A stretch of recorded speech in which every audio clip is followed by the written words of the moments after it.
Welcome to a momentous Three Speech podcast. It's me, the Ayatollah, rock and roller, mad lad, the jihad, joined by Mr. Hate Speech himself, as we come to you just days after Donald Trump has been elected 47th President of the United States. That's right. I didn't think the results were going to be in this quick because it was the polls were saying, "Oh, it's so close. It's so close. It's going to be a real toss up." So I thought they were going to, you know how they last time they had to drag it out for weeks and weeks and weeks until they found these 17 million extra votes somewhere. Oh man. Well, I you know what's funny is, listen, what you must now all acknowledge is I have more political insight than all of the mainstream media. Because I've been calling this. I said Donald Trump's either going to win huge or they're going to rig it some way. There was no way. It was absolutely impossible for him to lose. I could feel it even before the shot. It was there, talking to people in Edinburgh. It was just so obvious. And what's interesting is how, what surprised me the most about this result was how leftists and people on the left, they genuinely are blind to this. They couldn't. Yeah. They're like, oh, how has this happened? So we've literally been telling you for months this is happening. How can you be this blind? Yeah. It's annoying that Rick can't do the pod because it would be interesting to see what he would have to say about this. Why can't he do it? Is he too busy crying? He refused to let us gloat over him. I was like, Rick, come on the pod so we can gloat. Man, you know what really made me think was when you were saying performing at the Edinburgh Fringe and you were asking American audience members and at Top Secret Comedy. So these are people at comedy clubs, not you're not at the NASCAR or anything like that. This is arts festivals and comedy clubs, and you're asking them who you voting for, and they're all like Trump. And it's that sort of, I think in 2016, 2020, people were maybe a bit shy, but after 4 years, this is what the Democrats don't understand. If you're 4 years of just total transgender race communist madness with the border issue is just so insane. Millions of illegal immigrants brought in, and not just allowed to come in.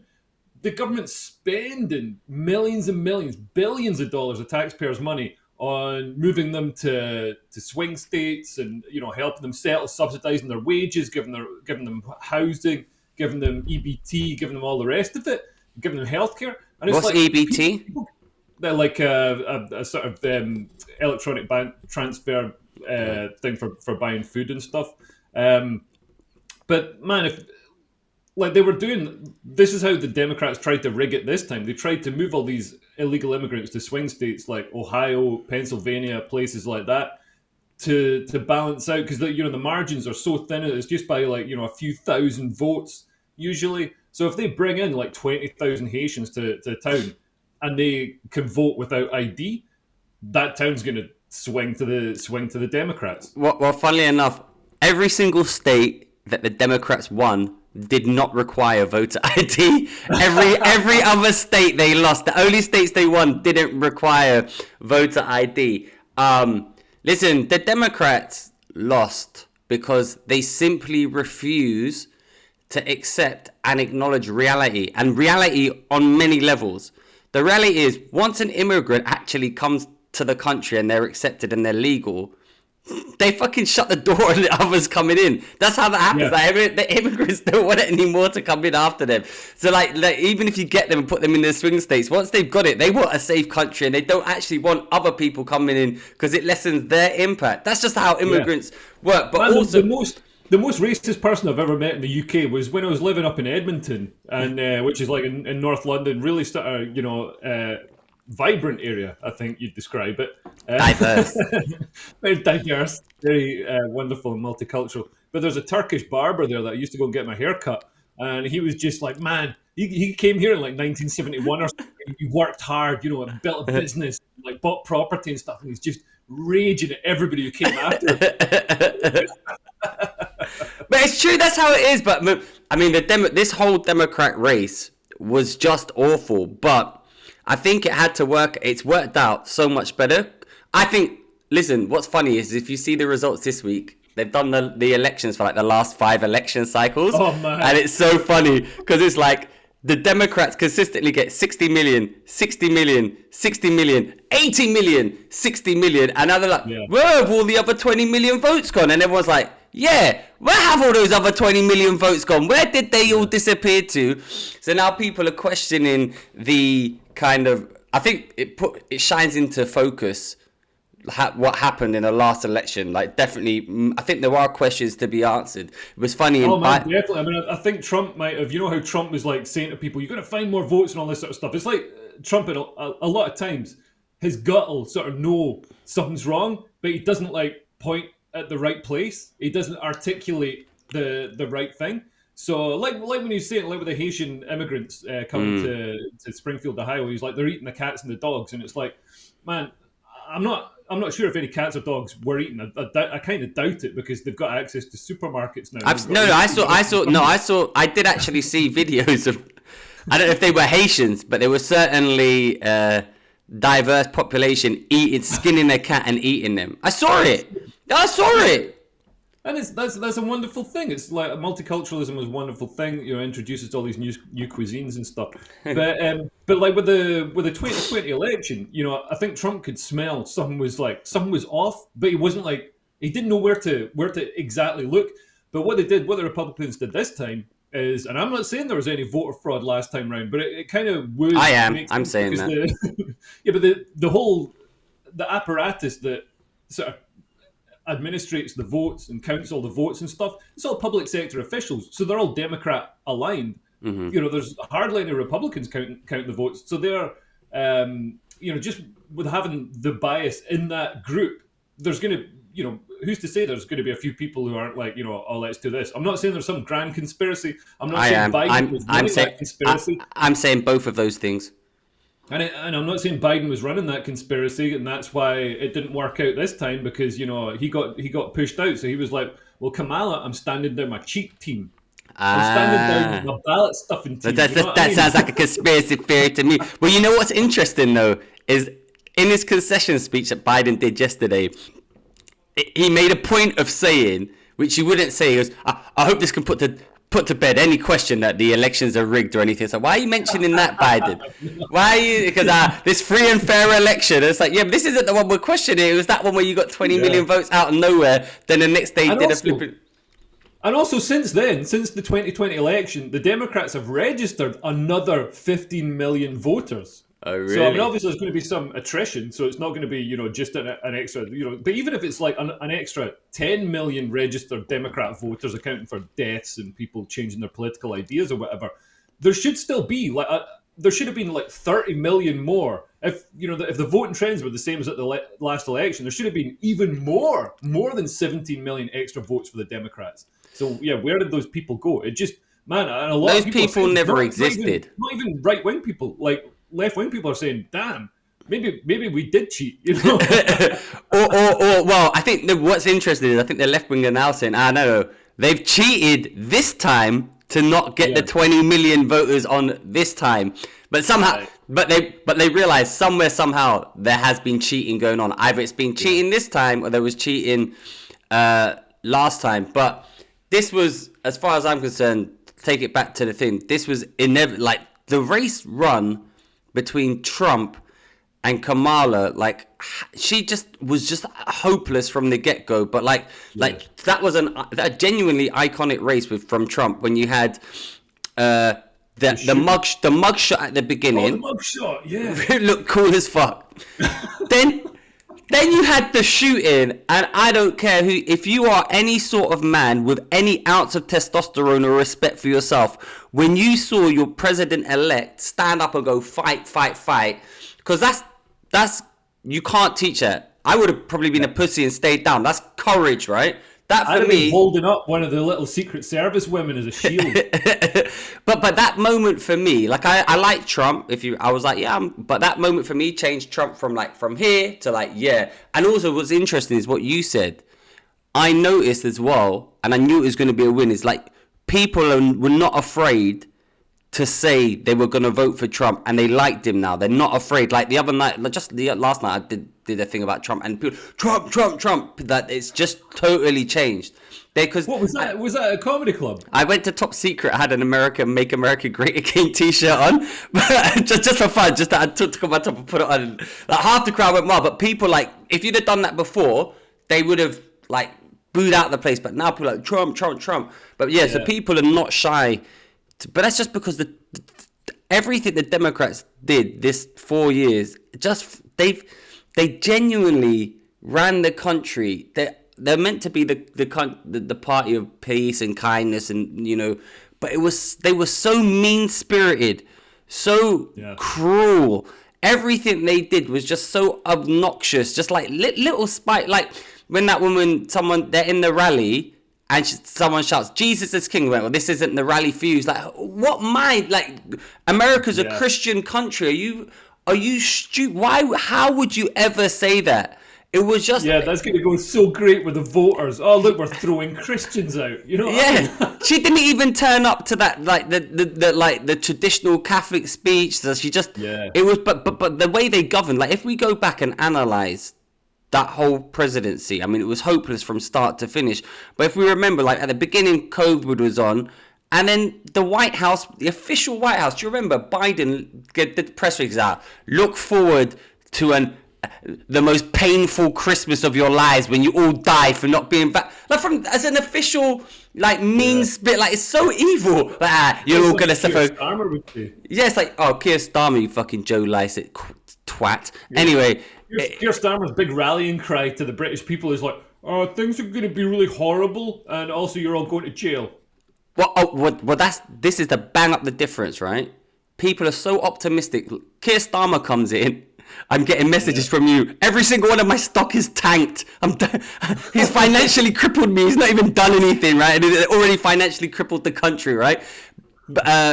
Trump gets voted in. The next day, the stock market's increased. Already, listen, I'm obviously pro-Palestine, but this is why I think Trump's going to be great, because he's going to be a president for peace. The next day, the Houthis have said, we're not going to bomb anyone anymore. The fucking... Yeah, exactly. But that's what you need in a strong leader. The Iranians like, we're chilling. We'll just take it down a level. I mean, it's like already... Did you see the Putin's coming to the table like going... maybe there is a possibility for peace now. Yeah, well, the thing is, man, I mean, as much as Trump's going to push for peace and stuff, the next few months are going to be an absolute bloodbath in Ukraine. Like, Russia's going to push everything it can to the front to try and get as much land as it possibly can. They're using, like, North Korean troops and stuff now. They're kind of desperate, and it's not like they followed the rules of war from the start anyway. But, man, so, like, I really feel for Ukraine. It's like, it's the one kind of bad, although, man, it's kind of good and bad. The war's got to end. I don't think we can have any more like brother wars in Europe. It's just. What do you mean? What's a brother war? So like Germans fighting British people, French fighting Germans. You know what I mean? It's just it's dumb. Like we've got to resolve the differences and stuff. And like, well, you're saying Russia are brothers as well.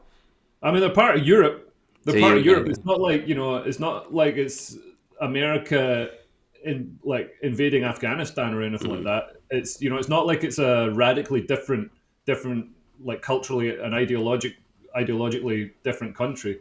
But yeah, I mean, like the thing is, I mean, it's sucked up, and the way the sort of Biden administration has played Ukraine, it's like they could have ended it. They could have ended it at any time just by giving Ukraine what it needs to end the war and letting them use the weapons inside Russia and all this sort of stuff.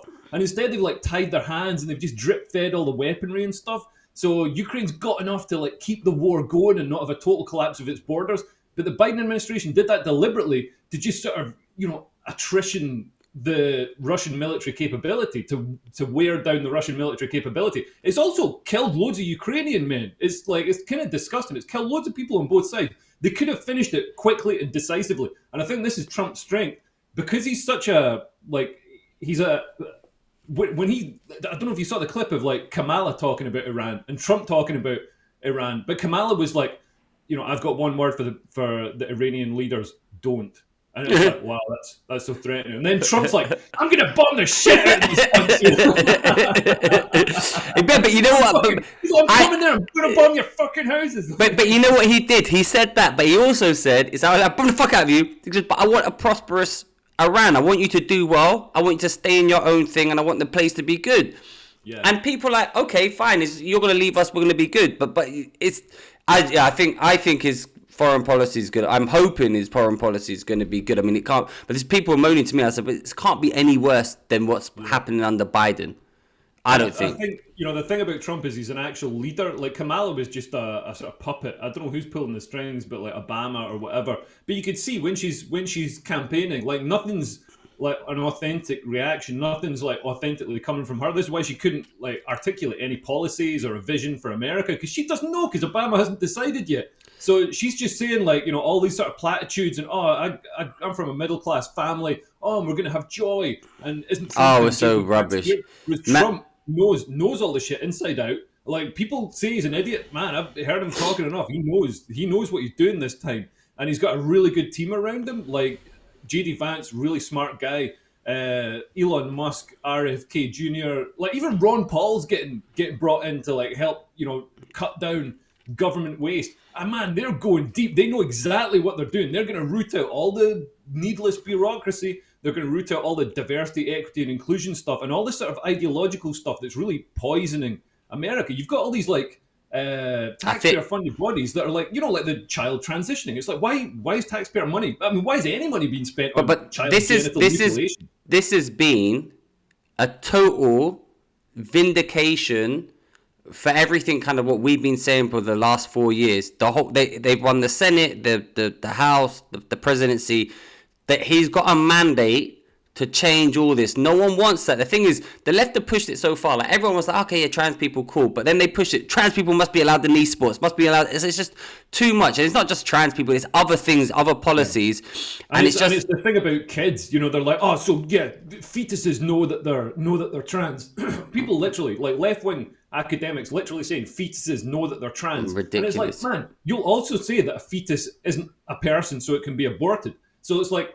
Well, it's not a person, it's a clump of cells, but this clump of cells somehow knows that it's trans. None of this fucking ideology matches up. But also, if the fetus knows it's already trans, then it's still got time to change to the right gender. What's it wasting its time for? It's literally in utero. But you know what I think, just to bring back your point about Kamala she ran such a bad campaign, just like you said, stilted, she should have just let her. I would have been really interested to watch her do a long form. Not that stupid like sex podcast she did with one woman, but like a Joe Rogan podcast or something. To sit down, actually hear what she has to say, and she should have just gone for it. I think she's going to regret that she never went for it. She kind of like, sometimes you do a gig and you think to yourself, man. You're looking at the room and you're thinking, shall I do my set list? I've got a set list, but you look and there's like people in it. I'm going to change it, and you pull an audible and you change what you're going to do, and you do some more crowd work. You do like, I'm going to do this obscure joke. And sometimes it's awful and you think, fuck, I should have just stepped my set list. But sometimes it's great, like you've done the right choice, right? Yeah. And at some point during her campaign, she should have realized, I'm not gaining any traction with like Trump supporters. I'm not doing it. I'm following this thing, and I should just let myself go at least. It's like, how often are you going to run for the presidency? She should have just gone on there. Probably she would have been shit, but she might have been interesting. She did nothing, and she offered nothing. But what was interesting? That's the weird thing. She should be good at like freewheeling and speaking and arguing and stuff, because she was a DA. She was like, wasn't she like the top DA for California? Apparently so, but the Californians hate her because she fucking used to keep people in longer but she was really corrupt. Everything they do and they claim to be is the opposite. Absolutely awesome. But you know what was interesting? I was watching like a montage of Trump's kind of of when he was in 2016, then out. It's interesting because if you go back and look at Trump from 2016, at the time I was kind of indifferent. I found him funny, but I didn't really like. But I liked him only because it wound up all the like comedians and stuff. But actually, when you go back, he is kind of like bullying, hectoring, and he does come across as like a 1980s kind of like bully. And it's like I can see now. But actually, if you look at him now, he really comes. I don't know. For me, he really comes across as presidential, knowing what's in charge. Like, and also, you know what it is? If you could draw America in the picture, it's like Yeah. that's what he would be. It's like this is America. Like, and when you watch the old stuff, he doesn't come across like that. He comes across as like, but now, like, he really comes across like there's a like, yeah, presidential statesman in charge. And like you said, when you watch him in these things, man, I listen to his podcast. Bam, he's talking about something. He's talking about UFC, switches to trade tariffs, switches to some American history, switches to this. Remembers all the names of random, like, you know, when they're talking about the assassination attempts, never stops to talk about the firefighter by name, Corey or whatever his name was, who got shot, who got killed. Like, but remembers all these little details. And then you see Biden up there, and he can't even walk up a flight of stairs. It was just, it was an incredible process. Even Kamala couldn't, even though she was like, when she came in, people were like, oh, she's young, she's vibrant, compared to Trump, she's gonna wipe the floor with him, intellectually and with that sort of, vibrant mentality. No, like not at all. Like she refused to go on Rogan. She knew she'd be exposed. It's not just that she's like not in control. She just doesn't have the. I mean, she is. Everybody knows that she got where she is by blowing Willie Brown. So which we approve of. We approve of that. Totally. We got that opportunity. We'd blow Willie Brown as well. But like, she didn't get there on merit. Even when she was appointed by Joe Biden, he was all like, my vice presidential pick is going to be a woman, and I've got 3 black candidates. And it's like, well, what about, like, I mean, that's great that you've noticed what immutable characteristics they've got, what they were born as, but what about their achievements and their capabilities? Didn't give a shit. This is a whole Democrat thing. It's all identity politics. The Democrats, I don't know. The Democrats need to, if they want any chance, they've just lost to everyone, except for the most. Like, you got honest. Well, we've been saying this for time. Like, woke is dead. I think it's dead. People are just done. They don't care. Like, you call someone, even when they're like, oh, he's a Nazi. If you call someone a Nazi, a TERF, it means nothing anymore. No one cares. Yeah. In fact, if you turn up, I saw pronouns in someone's bio, and I'm thinking that's a toxic person. I'm gonna stay. Like, they're the toxic ones. People like look at it now like, I'm gonna stay away from you because you're just trouble. And now people are just not scared. They're happy that Trump's come out. But yeah, Kamala Harris ran an awful campaign. Is the pronoun thing dying out, do you think? Dead. Like, obviously, I'm mostly on Twitter, and like, I think since Musk took over Twitter, it's changed quite a lot. A lot of the pronoun people have just left. But yeah, I don't really see many, unless it's like some sort of far left, like Owen Jones type. I don't see many pronouns. And then LinkedIn, like, you do see pronouns in that. Not that I'm going that much, because it's like a pile of shit. It's like, LinkedIn is just like the worst fucking virtue signaling, like, no fun. Nobody says what they really think. Everybody's talking like they're in a job interview. Yeah, well, it's for jobs, isn't it, LinkedIn? Yeah. Who goes in it? Who goes on LinkedIn? It's like, but don't people like leave like articles and blogs about how they're being a better person and stuff? Like, oh god, like that. Who's that comedian? Who's that really right-on comedian? Stuart Goldstein. Stuart Goldstein. Oh god, constantly he's constantly posting about like climate change and all this sort of shit. God. And the whole thing about climate change, man. You know how I know climate change is a load of shit? Like, it's not. You looked out the window. It's not. But this cold weather is caused by global warming. Oh yeah, okay.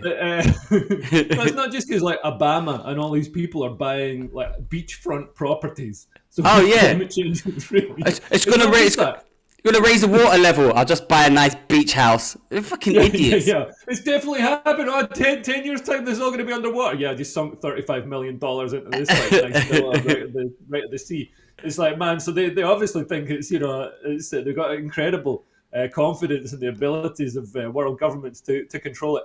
But no, the reason I know it's bullshit is because when somebody moves from the third world to the West, their carbon footprint increases exponentially. Like from Haiti to America, or like from the Congo to the UK, somebody's footprint will increase 150 times. Yeah, because like their carbon footprint increases 150 times. So you think, the quickest, easiest, best way to get the carbon footprint of the West down is to completely shut the borders and stop any immigration from third world countries, and that's going to have a massive impact on our carbon footprint. So you think Greta would be down, marching alongside, Tommy Robinson. Brexit people.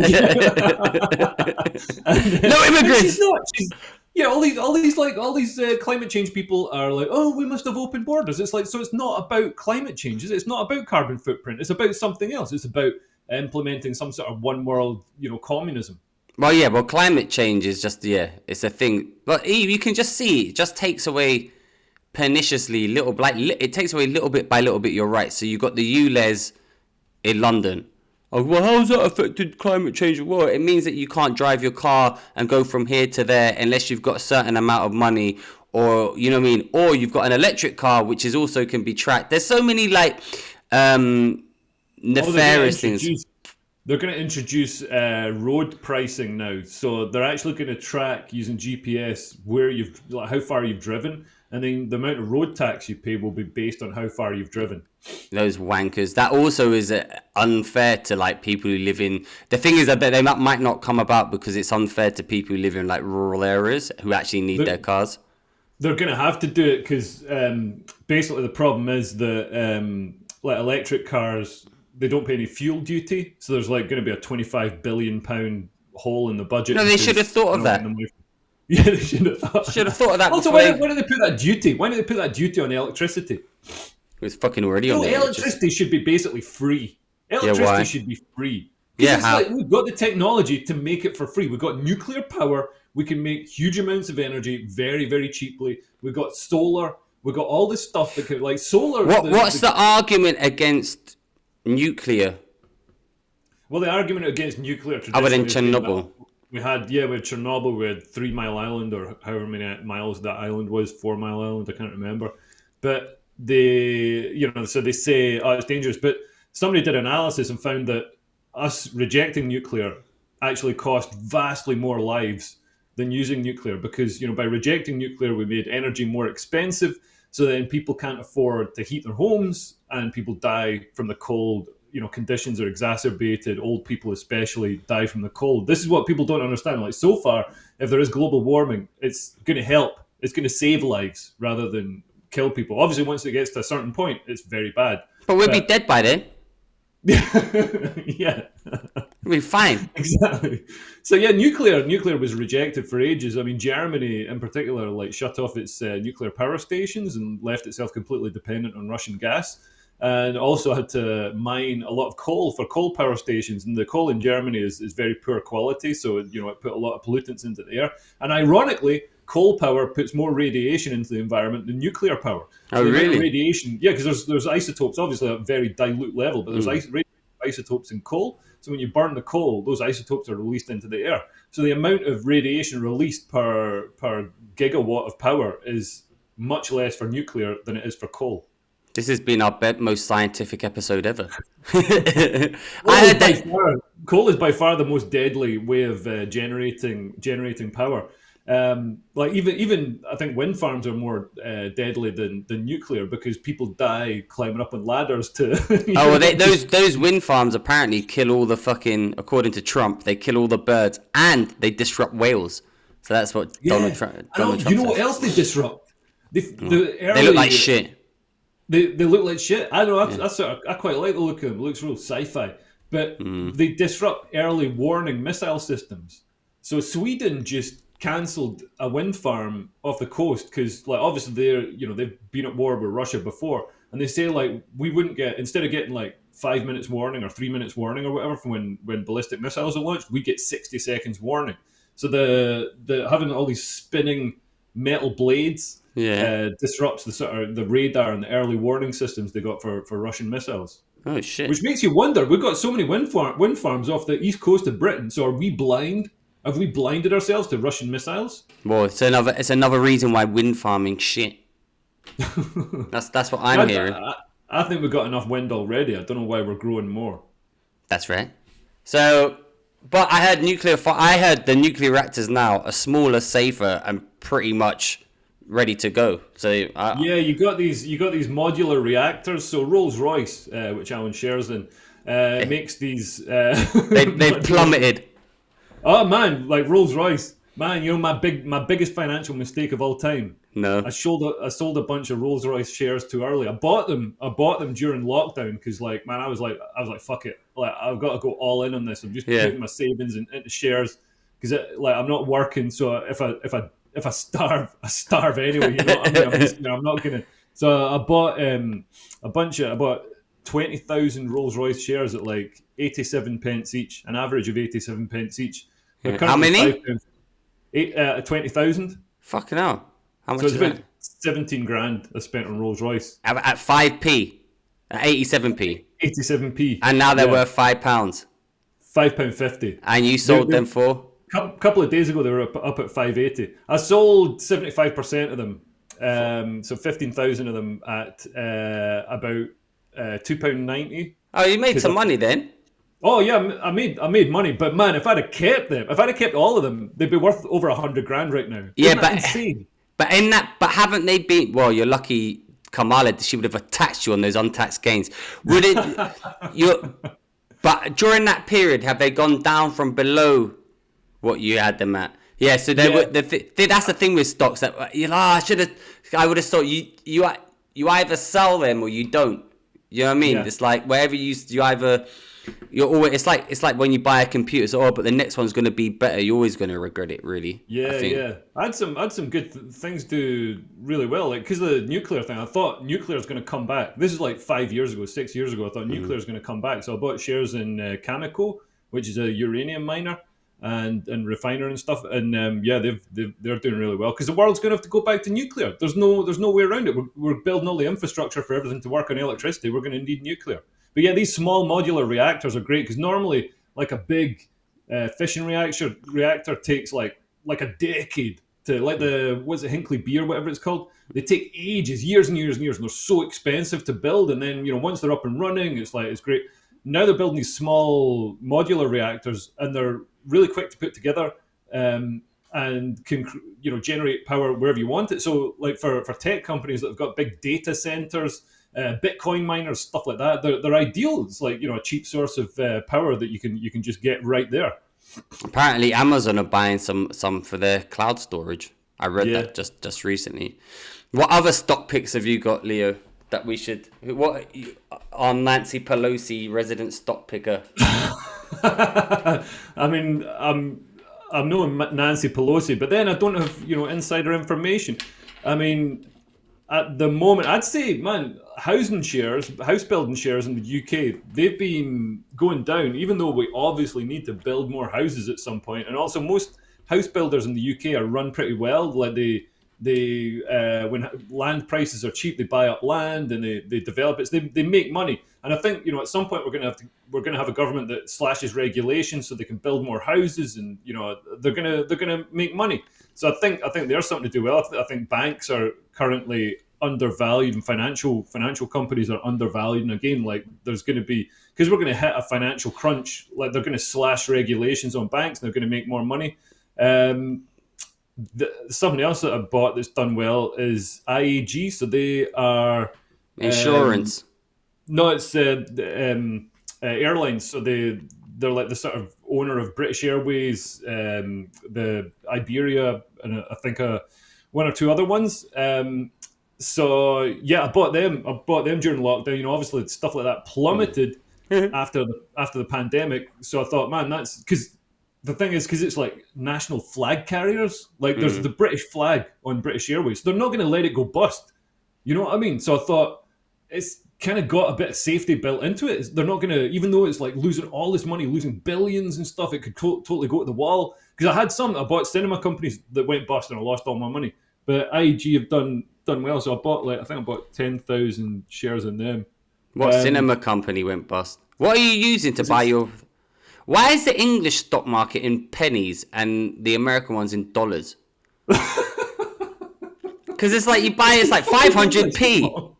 Yeah, but why is it in pennies, not in pounds? It's Like, in pounds. it's not. It's like 500p or something.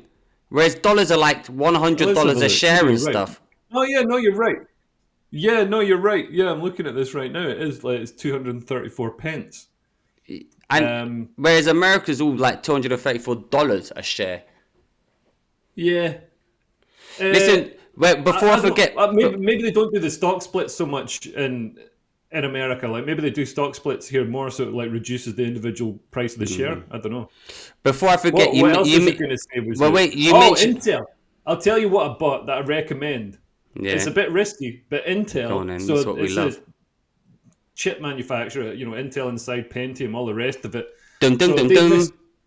they missed out on the mobile phone chip boom. They missed out on the AI chip boom, and Nvidia and some other ones got, especially Nvidia, just blew up making these got insanely high valuations making these chips. I think Intel, they're still making good stuff as an industry with really high barriers to entry. They're based in America, so America's going to always protect it's almost like it's a strategic resource making computer chips. You can't rely on Taiwan because China could invade Taiwan, and then where are you getting your computer chips from? Then you're dependent on China. So I think America's always going to protect Intel. So I think it's got a bit of safety built in, almost like the sort of British Airways thing. So yeah, I reckon Intel's worth a punt. If anybody Are you buying Intel on a UK stock market or American stock market? So it's American stock market, but I just use I've got a ISA wrapper around a share trading account. So with II. So what happens? You tell them you have to tell someone you can do an app or what? No, it's not the 80s. You don't need to phone somebody up and they wave a bit of paper. So how do you do it then in the ISA? Then how's it work? So you got X amount of money you can put into stocks on an ISA. That's not 20 grand a year. 20 grand a year you can invest in an ISA. And then in that app, within that, you could say I want to buy Intel stocks. Because I just use Revolut. Yeah, you can probably there's other things you can buy stocks and shares in, but I use Interactive Investor because it was nice and easy. Well, it was actually TD Waterhouse when I set it up, but you could set up an ISA wrapper. Talking about government, what do you think about Kemi Bodenok or Bendenok or whatever her name is a new leader? We just spent about 20 minutes talking about shares. It's probably got no interest to anybody. It's not. It's interesting. It's interesting. If you're listening to this, you can now know. Go invest in Intel. I think. And how does that link back to it? It links back to it because America, they're going to be isolationist. They're bringing all their trade in. They're gonna increase the trade tariffs. So there's going to be building more chips in America. It's going to make them money. And Trump has said he was upset that they sent all the chip manufacturing to Taiwan. So that's how it all links back. And it's a good tip. Not an advertisement for II or IAG, but there you go. Just a little stock tip. Anyway, and now we go on to the new leader of the opposition, Kemi Bodenok. Bandenok, or whatever her name. Well, I don't even know her name is. What's her name? Sponsored by a glass teapot. Yeah, what's her name? Coffee pot. Well, this is the thing. Is it Badenok? Is it Badenok? I keep seeing both pronunciations. Now we've got a new one with you. You're like Bodenok. But to be honest, I don't even know who she is, but they're fine. I mean, well, it's nice to have an actual conservative leader of the Conservative Party. For so long we've been wishy-washy, like Rishi. Wishy-washy. Like he was so like, it's like, look, I've set up this thing to, try, if everybody likes it, obviously if anybody says that we can't send people to Rwanda, we can't send anybody. You think Trump would put up with that? Trump would be like, fuck it. He'd go into the fucking Supreme Court with a machine gun and be like, dogo. Democracy is here, motherfuckers. You know what I mean? Like, just make it happen. I don't know. I think, a lot of the political leaders we've had over the last decade are more like they're career politicians. They're just looking for their executive role at Facebook, like Nick Clegg, or moving on to like run a charity for $1 million a year, like David Miliband. Did you see Trump's just done it's interesting. I'll see if I can find the video, but he just did a 3-minute speech. You mentioned it earlier, where he said all the things he's going to do to clean the swamp. But one of the things he said he's going to do is that from now on, any member of Congress will not be allowed to take up a position at someone they've spoken for. So, for example, if they're talking about Big Pharma or they're advocating for them, they won't later on be allowed to get jobs with them. Yeah. So that's fucking great. It's a great idea, man. Look at Purdue. Like, so many of the people involved in the prosecution of Purdue over what was that drug they had, OxyContin or whatever. then went on and got rewarded with like nice cushy positions for millions of pounds and stuff. And you see it happening all the time. I think that's a good idea. The other thing that Trump's doing, like Trump's really raised the stakes for a lot of these charities and NGOs that are assisting illegal immigrants. Because you really see the difference in the state overreach when it comes to something like Amish people selling raw milk. They treat it like a fucking Waco siege. They're like kicking What about, well, take it back even closer to home. What about that Squirrel. guy Peanut the squirrel? Squirrel! They sent in a SWAT team to kill the squirrel. The guy's got a pet squirrel that an orphaned squirrel that he fucking nursed back to health and he released it into his backyard, but the squirrel came back the next day with like a busted tail and stuff. But this is what I'm saying about the Democrats. How can we make ourselves sound even more evil than we are? Be kind. Let's execute a squirrel. So what the fuck is the matter with you? The day before the election.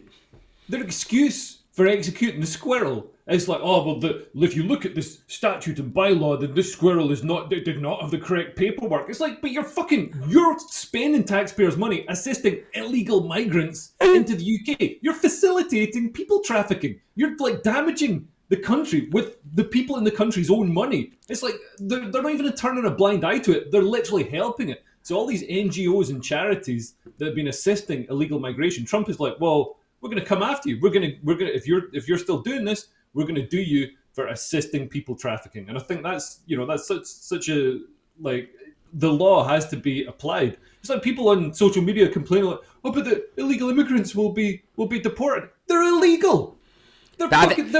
The illegal bit.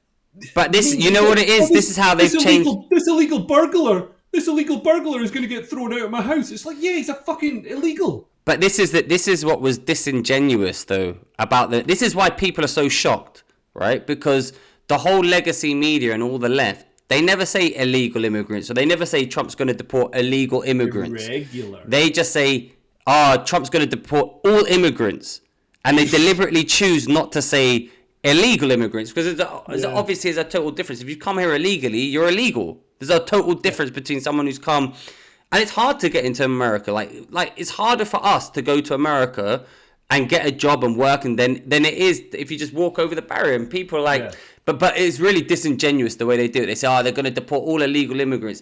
But even the whole thing with all of this is the reality is no one would have cared if their actual lifestyle had been allowed to live at a comfortable level. Thing is, no one cares about anything. If I can afford to pay the bills, maybe go on holiday once a month or once a year and not have to worry about too much stuff, then I'm not really focused. But when suddenly you can't afford to pay your heating, you can't afford to eat, you can't go on holiday, then you see your money being paid on fucking squirrels, you get gaslit about Venezuelan gangs, you get this and this, then people start we want change. We see now how we're being woefully mismanaged, and the country's not looking after the country. That's what they lost on. And also Kamala would the things that she said she was going to bring through. I mean, she was a big proponent of communism. She says she calls it equity. She's like, we need to, not everybody's ending up in the same place, so we need to take resources from the people who have more and give it to the people who have less, so that everybody's in the same place. And it's like that's literally what they did or what they promised to do in like the Soviet Union and North Korea and stuff. When you give the state the power to like take stuff off people, the state wins, not the people. You know what I mean? And it just creates another type of oligarchy anyway, because I'm the leader, so I think I'm going to give myself the nice stuff, but I know what's good for you. It's like as if once you're in that level of power, you're not going, let me give you share some of my. You see them, they're all driving around, all the leaders, even from the old communist videos, they're still driving around like limos in Mercedes and stuff. They've still got the same level of like of riches and wealth. So I mean, Sorry, and also she wanted to bring through misinformation laws. She wanted to shut down Twitter, shut down X. She wanted to bring through misinformation laws. And these misinformation laws, man, the whole idea that the government, some central department in the government can decide what is truth and what is not truth, and then arrest and shut down anything that says what's not the truth. So basically the government's going to be,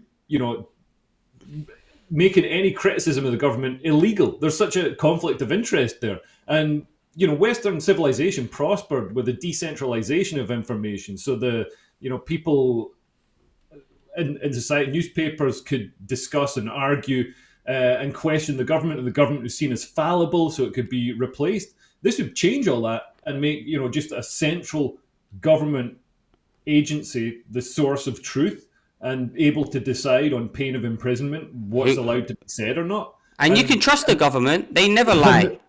And the government would be seen as infallible. I mean, that department's deciding what's misinformation, what's truth, and what's lies. So the government's infallible all of a sudden. So it's just like that communist system. Hold on a second. I'll just pause it because I need to plug. I've got my laptop plugged in, but it's got no battery, so I need to plug in a better laptop. Plug your laptop in? I do. I've got it plugged in, but the charger's really rubbish. I need to get the official charger. Hold on a second. I'm gonna pause. Well, it says it's charging. If it dies, Cool. It dies. I got to go in a moment anyway. All right. Okay. Well, before you go, then, what are you most excited for with now that Trump's been elected? What do you think happens next? What do you think he's gonna do? I think he's genuinely going to slash back the government, and this is a problem that's affected all Western countries. Probably America slightly less than Europe. The share of GDP spent by governments has just relentlessly ratcheted up year on year. In the UK, 44% of GDP, of economic activity, is spent by the government. So, we're almost a communist state. It's absolutely mental. Even in the Soviet Union, not all GDP was spent by the state. But this idea that the state can spend money well, that can spend it wisely on things that you want, is just absolutely ridiculous. I mean, the state is so bad at spending money. They just they announced they built they've got plans for a kilometre tunnel of mesh to protect bats for HS2, and it's costing £100 million for a kilometre mesh tunnel. It's absolutely insane. So they're gonna slash back the government, which is necessary. I mean, the state is a parasite. It just lives off the labour of working people. And this whole thing, like you see Alistair Campbell and stuff saying, billionaires are getting rich. Man, billionaires are much better at allocating capital for economic growth than the government is. If you give money to the government, it just spunks it up the wall on stupid shit that does nothing or hurts. Alistair Campbell and Rory Stewart's whatever their This Is Politics podcast has less political insight than us. They absolute dog shit. Yeah, no, it does. If they literally had they were like, it's gonna win. It's gonna be a Kamala 100% win. It's like, are you fucking mad? So, yeah. I mean, I agree. If they think billionaires don't have to spend their money, I think it's gonna be good. They've got the Department of Government Efficiency with Elon Musk, maybe Ron Paul as well. He cut Twitter down, and Twitter's now it's funny. Twitter's now getting. This is why they didn't want. So I saw online, someone on CNN was like, "We need to get a handle on social media. This is why this has happened." I.e., Twitter being able to say what they want and do. Man, that made a shit. If Twitter hadn't been bought, Trump wouldn't have won. Yeah, and also, man, it's interesting that the right just want everybody to be able to speak freely, whereas the left are like, no, these people aren't allowed to speak, and that's the way it always is. The right, when Elon Musk bought Twitter, he didn't say like, okay, only right-wing people are allowed. Okay, we're back. My laptop died. Leo had to go. We were talking about Twitter. I think I genuinely believe if Twitter didn't change, if Elon Musk didn't buy Twitter, we wouldn't be seeing this result, because the legacy media and a lot of the social media platforms, I include stuff like Reddit in that, have just been censoring the discussion so much that leftist people on the left were genuinely shocked. They were like, how could it be? How could Kamala lose? We thought there was going to be 100% victory, where even I could see that they were going to lose from months and months ago. But it's interesting. Reddit is the most, like, I saw a post. Someone posted, I voted for Kamala. That's like 1 million upvotes. Someone was like, yeah. Someone posted, I voted for Donald Trump. Instantly downvoted and blocked, right? So they were just censoring any pro-Trump kind of tweet. But this is why censorship doesn't work. You think, oh, if I can't see it, it's not happening. They've just gone and voted for Trump. This is the same as why when we're saying, if you take away these abilities to speak. They do it in other places where they shouldn't be, and they get more radical. All that's happened is you've just lied to yourself, the left, by censoring it. But if you looked on Twitter, you could see what real people were actually talking about. But it was funny because a colleague, a comedian, a friend of mine was like, "Where'd you get your truth?" And now should be asking the people on the left, where do you get your truth? You should be upset if you feel like you don't understand what's happened. You've been lied to from your friends and from the legacy media who told you Kamala was going to win. And you should take that lesson on board. You won't, but you should take it on board. And you should ask yourself, if they've lied to me about this, and they lied to me about Biden's mental decline, which was evident to all, what other stuff are they lying to you about? I don't even think we live in a left versus right world. I think we live in an establishment, anti-establishment world. Because a lot of the people who voted for Donald Trump and who voted for Donald Trump are the same people who initially wanted to vote for Bernie Sanders. On a personal level, in 2016, I was Bernie Sanders all in. So was Joe Rogan, for example, right? Everyone liked Bernie Sanders because he was anti-establishment, anti-war, and he was basically a popular version of Trump, right? And if you maybe you don't agree with all his things, I thought he was good. I thought he looked true. I thought he seemed like he was a real person. I believed what he was saying. I liked his policies. I wanted to vote for him. But the Democrats, the party of democracy, as they all say, went out of their way to get him off the ballot so they could put warmonger Hillary Clinton in. And then they did the same. So it's like, listen, you are being lied to by your institutions. You should question where you're getting your media and question what you're taking in. So I think hopefully Trump's going to be good in this term. Obviously he's a politician, so they're like both sides of the same coin, but I'm hoping that maybe he's going to live up to his expectations. We'll see. I won't be surprised if he doesn't. He's a politician, but hopefully he'll surprise me. But just before I forget, when Trump got shot, I don't know if you guys remember, there was that guy who did like a prophecy, because I saw Donald Trump get shot. I watched a few more of his videos, and he said, and this is why I've always also been confident, he said at the time, Trump's going to win bigly. It's going to be a total annihilation. He said, however, in the second part of next year, there's going to be a massive economic crash, and he's going to really go through it. He said there's going to be a huge economic downturn. So for everyone listening to this, just remember there might be an economic downturn next year. So with the knowledge that we already know from earlier on in the pod, we're all going to buy loads of Intel shares, and we're going to ride out the economic downturn in the new year. Other than that, is there anything else I wanted to say?